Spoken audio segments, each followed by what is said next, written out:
The business of sports has never been better. Women's teams are exploding in popularity, and sports betting is changing the industry forever.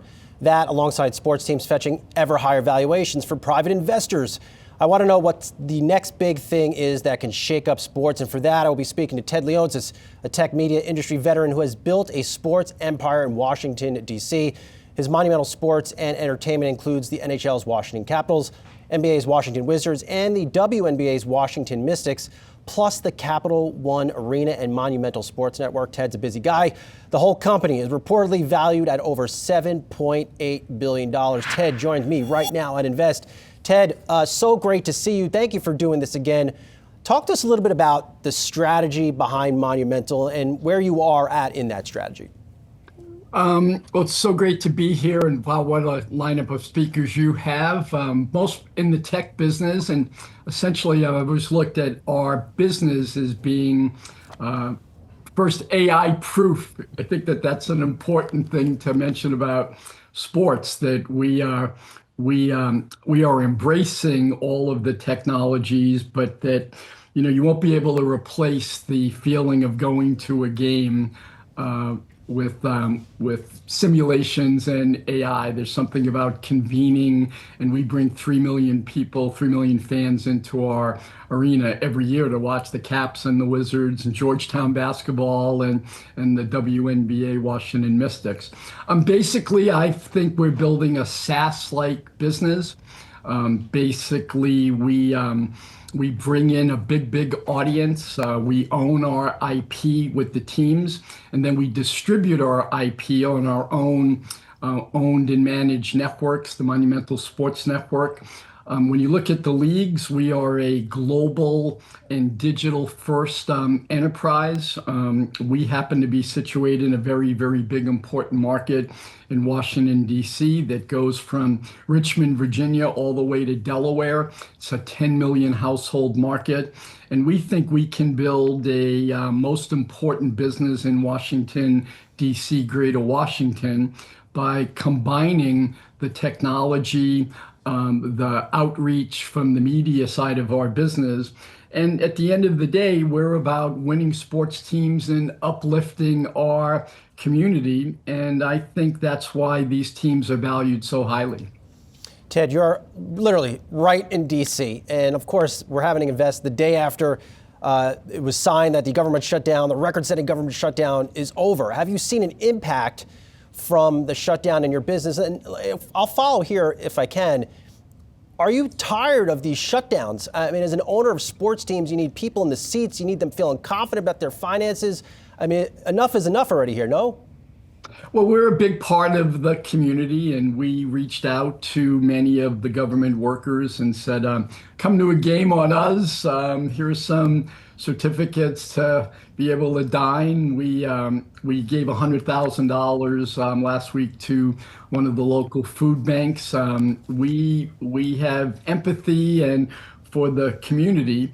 But yes, I am very happy that the political grind on both sides here ended.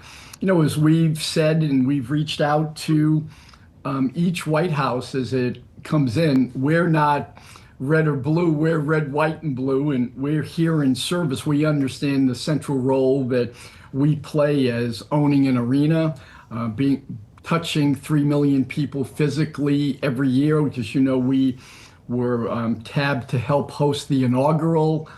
This year, the weather was bad outside, and so the president asked if we would host a lot of the inaugural events, and we play a central role. Sports teams, our media, very important, but we'll never lose sight of it's our fans and it's our families within the community. And we employ 5,000 full-time, part-time people in this community, and so we feel it every single day. And so, yes, I'm relieved that this has passed us. I know that it's only been funded till the end of January. I'm hoping that cooler heads prevail on both sides and that we get back to a more normalized business cadence. Certainly, that's why the leagues and teams are so valued, right? The puck is going to drop at 7:07. You know how many games, what the schedule is. there's a feeling, if you will, of continuity, of longevity with the teams, and that you know that there's rules, and we follow those rules, and the fans rely on us to provide them that kind of semblance of normalcy every day. Ted, this shutdown debacle, is this the opportunity where you say to your team over a drink, over dinner, whatever the case may be, hey, look, I want to buy another team, but maybe we just do it outside of D.C.? No, I'll never go outside of Washington, D.C. I don't think that's a good strategy for us, certainly. What we need is scale. Media companies, technology companies, the ones that build great value, have scale, and they get some leverage in their business. And we're able to do that by being in our market. The way the league rules are written, we're the only basketball team, we're the only hockey team, we're the only women's team in this community. There's two baseball teams with the Baltimore Orioles and the Washington Nationals. And, being able to provide year-round programming on one network, being able to leverage your ad-serving technology, being able to focus the organization to get scale and to be able to repurpose the dollars in the right way for these payrolls for each of the teams, I think is going to become very, very important. How are we going to compete in DC with LA and with New York? Those two teams, those two markets are 10% of the overall market. And so we want to fight above our weight class. And I think having that concentration in one media market, that's certainly enough for me. It's certainly enough for our fans. And we want to be able to build Washington, D.C. as a world-class district of champions. Our mayor's very, very committed to that. We're spending over $1 billion, it looks like now, on uplifting our new arena. The city is our partner in that endeavor. These are very, very big bets now that you have to make. Not unlike what you're seeing in AI. You need to get scale. You need to be able to work with the government. You need to be able to work with the utilities. We're very, very focused on how our city, through traffic mitigation, through public transportation, how we can all work through that. And the city wants our arena to be the new front door for downtown DC. We have to find ways to bring the 30 million tourists that come annually to Washington, D.C. We're all focused on, in July of this year, it's our 250th birthday, how will we be able to mash up and integrate and bring tourists into downtown? How will we be able to showcase Washington, D.C. as a great city around the world? So, I understand the social responsibility that we have in owning and leading these sports teams. And I also understand how important a role we play for the leagues. The NBA is $100 billion plus enterprise right now. I'd say the NBA, the NFL are the most valuable sports brands around the world. Our commissioners are like CEOs, if you will, of $100 billion enterprises. So these have become very, very important assets, very important businesses. But at the end of the day, the fans only care about, are you winning? Are you competitive? Can you win a championship? Can you bring the city closer together through winning sports teams? Ted, since we last spoke, there's been several sports gambling incidents, NBA, MLB, players betting on sports. As an owner of several teams, how concerned are you that the integrity of these leagues has been compromised? And then what have you told your teams? Well, certainly we've been front and center in the movement of regulating sports. All of this happened in Washington, D.C. with PASPA. Governor Christie was really a central mover on that. And the Supreme Court ruled that you could have legal gaming and gambling. A lot of new tech companies emerged. Some of those we were investors in, like a DraftKings, like Sport Radar. And the overall feeling there was that there was $100 billion of illegal gambling being done.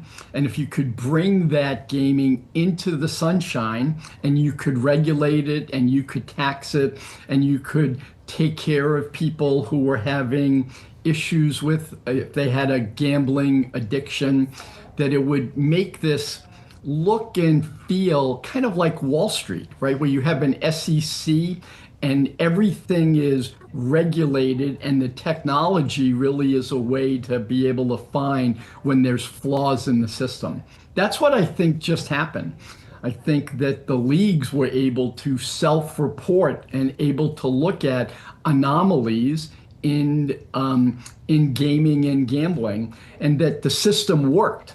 Now, unfortunately, because it's such in the spotlight, what happened a couple of weeks ago, it shook us all to the core, because fans need to trust that they are seeing real-time competition and that the outcomes are fair. The outcomes are based on the talents of the franchise and the players and the coaches, and that everything is on the up and up. And so I think the way our commissioner and the league responded in the NBA was totally appropriate. But I want to remind everybody, it was our technology that was able to find it, and that sports gaming is really moving into the class like Wall Street is, where you can find something that's happening that is untoward.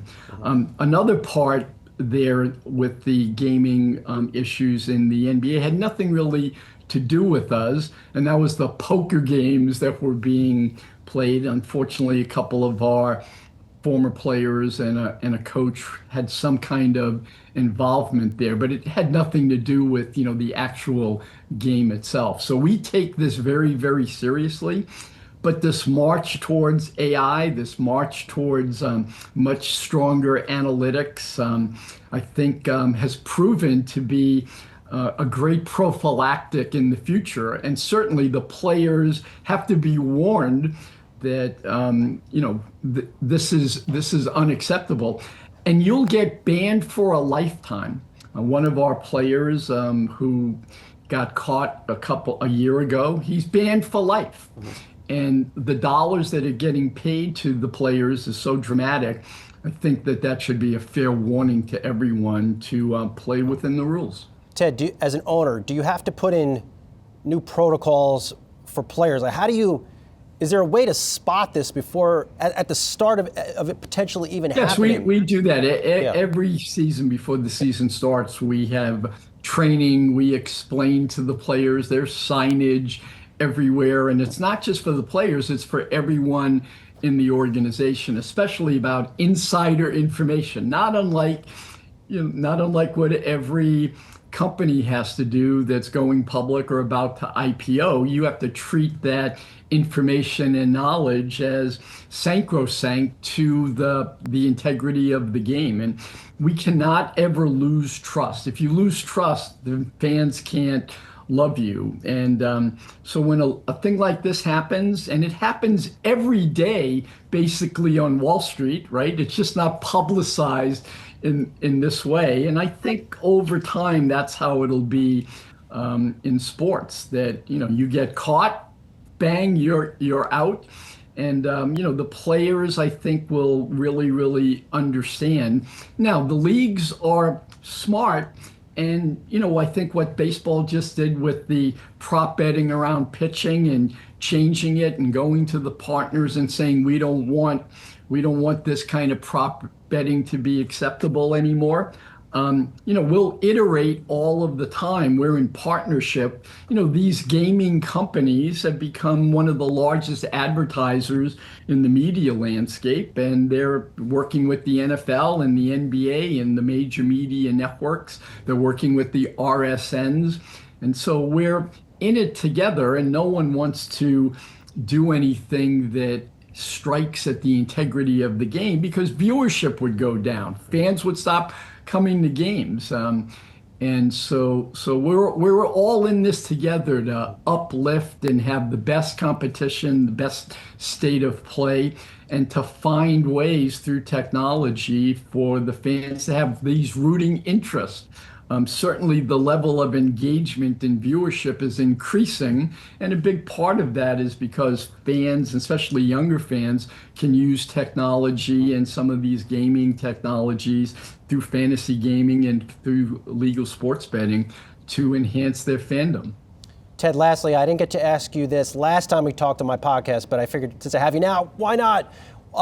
Given the valuations we've seen, I mean, the Lakers fetching a $10 billion valuation, valuations up across the board for sports teams.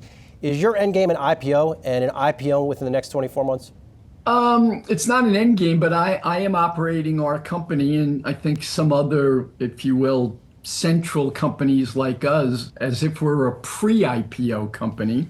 We have to make sure that once you bring in big investors, be it a sovereign wealth fund, be it a private equity fund, that you're going to have some kind of preparation to get people liquidity, get investors liquidity. And we're an interesting industry in that we would have strong retail following, fans of the team itself, and you would also have strong institutional coverage because we're like a SaaS business. 75% of our revenues is repeatable. We look like Salesforce.com or Oracle if you really drill down into our business model, where we have 3%, 4%, 5% escalators every year. We have long-term 10, 15-year contracts with our big partners. And so these are very, very important, strong businesses. But to date, there's very few public companies, and the ones that have gone public are undervalued.